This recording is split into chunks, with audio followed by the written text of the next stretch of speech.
Welcome to the Hidden Potential Podcast. I'm your host, Omar Hargrove, and I'm really glad that you're here with me today as we take some time to reflect on some different insights that we've had from this past week. I think that there's a lot that we're always able to connect over, and this podcast is really all about growth, connection, and being able to find meaning in the everyday moments of our lives. Today, I want to share with you something that got me excited. This past week, I was doing some data entry stuff, and one of those data entry things that I do is just kind of keep record and track of our different numbers, whether it's for church, recovery centers, etc. Just kind of trying to keep tabs on what we're doing and how it's growing, or things that we could do better. Anyway, not to bore you with all the little details, one number that I record is when I go to recovery centers. And so, like many of you guys know, I go to recovery centers on a regular basis. And I created this curriculum where, or a lesson, whatever you want to say, where it's like this 5-part series that I take people through. And my goal is for them to be able to connect spiritually to God through this recovery journey. And I have to word certain things in very certain ways, and I'm able to go into these places that are not Christian places. These are like secular recovery centers. So it's a great opportunity for me, whatever. But as I go, I always give an opportunity for Christ at the end of every message. It's something that I just always do, is give an opportunity for Christ. And it's a simple moment where people can have kind of like this call to action moment after listening to the talk. And generally, I'll always be seeing people on a regular basis making these kinds of decisions for Christ. Now, I'm not going to go into like the like nitty gritties, like sometimes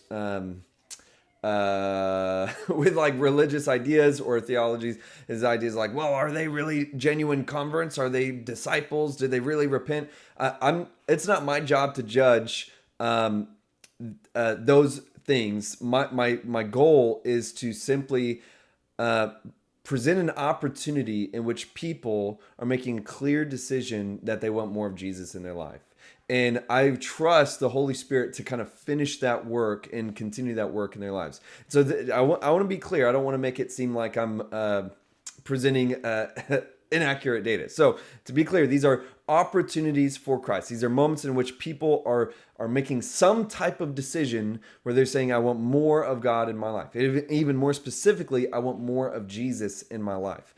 And anyway, as I was inputting some of the data, and we're drawing near to the end of the year, and so out of curiosity, I went and looked back at our numbers, and I saw that this year alone, out of 3 different recovery centers that I was going to, there was a total of over about 570 attendees that we were able to reach with some type of gospel message, which is like really incredible to see the kind of possibilities of being able to see these people. These are just not just attendees, but these are people who are in their recovery journey. These are all people who, for some of them, it's their like rock bottom moment, it's their desperation moment, and they are attending these groups and being able to hear a message about Christ in some way that's connected to their journey.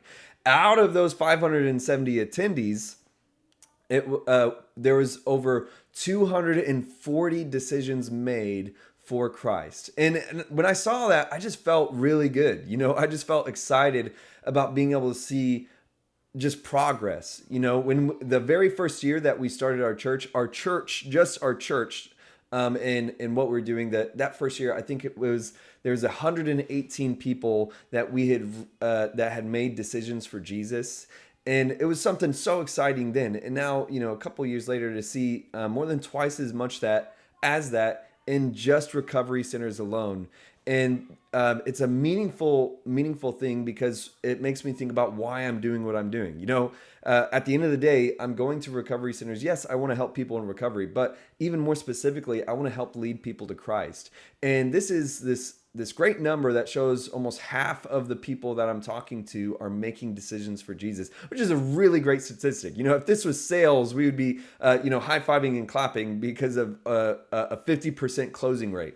it was something that really helped remind me of why I'm doing what I'm doing. And that goes back to like a core belief for me is to always know why you do what you do. And whenever that gets cloudy, it makes what you're doing feel doubtful or like just simply not as fun. And even for me recently, like in recovery work, there's kind of like these highs and lows, and there's these moments where, I mean, it'll feel tiring. There's some days, and I'm being really transparent. There's some days where you just simply don't have the energy or motivation to go and talk to people at the worst point of their life. And I'm just being real. There's times where it's like, yeah, it's inspiring and you feel motivated, and yes, but there's other times like, well, shoot, I feel tired.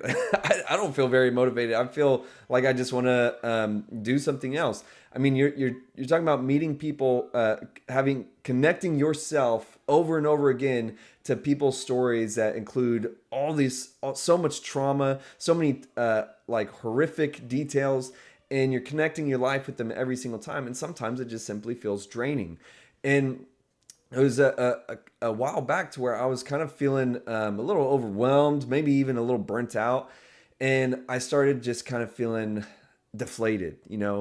And I've been able to like, pick up the slack and kind of like push through that to where I was kind of on the end of that, to where I was getting back my motivation, like kind of refining that purpose and in that passion. But then when I saw those numbers yesterday, it just kind of put a really fresh reminder and excitement in my soul that what we're doing, what I'm doing, really makes a difference, and that it is succeeding at the goal of what I started to do.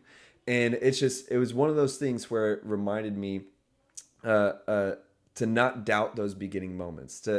And whatever it is for you, maybe you can connect with this story. Maybe you felt like you've been burnt out in some way, shape, or form. Maybe it's with your work, with your job. Maybe it's with a side hustle. Maybe it's in your marriage or friendships, family, whatever it is. And you've been kind of feeling a little burnt out, and maybe you need some type of like fresh inspiration of that what you're connected to matters.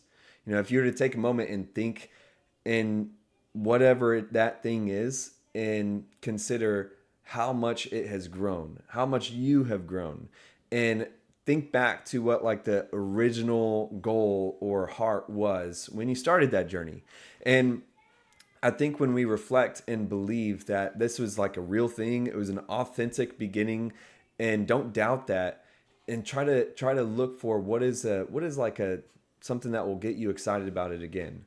This was what that was for me. I believe that there's something like that for you too. So again, I wanted to share that story with you. It really blessed my heart today, and I hope that blessed yours. Another thought that I had for this past week, I guess it's kind of something that's been on my mind for a while, is kind of like this idea of how I can get better at something that I'm already doing. Even like I've been talking about recovery the last couple episodes, but I felt like I was kind of like going into this mindset of to where something I do all the time, and you kind of get used to it, to where I was just kind of getting through another group rather than looking at how can I make this group the best group I've done. And when it comes to trying to shake things up, I think that we should often try to pivot, maneuver, or try a new way of doing things.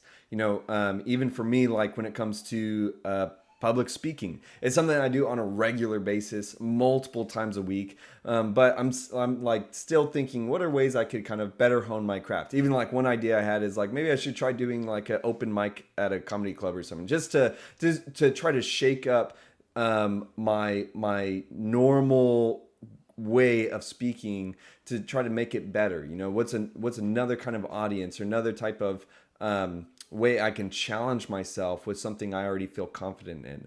And for yourself, think about different ways you can shake up your stuff. Whether it's like the same thing, whether it's your career path or school, hobby, physical fitness, education, and maybe even your marriage. Like, what's one thing that you could do to shake things up in your marriage, to try something new, or to make it feel like it's on this fresh path forward in a way that you haven't done before. So again, these are all just different thoughts I've been having and things that I've been going through. But with all that being said, I hope that this episode was meaningful for you. I hope that was edifying to your faith, your life, in some way, shape, or form as we are trying to connect and grow together. Until next time, have a great life.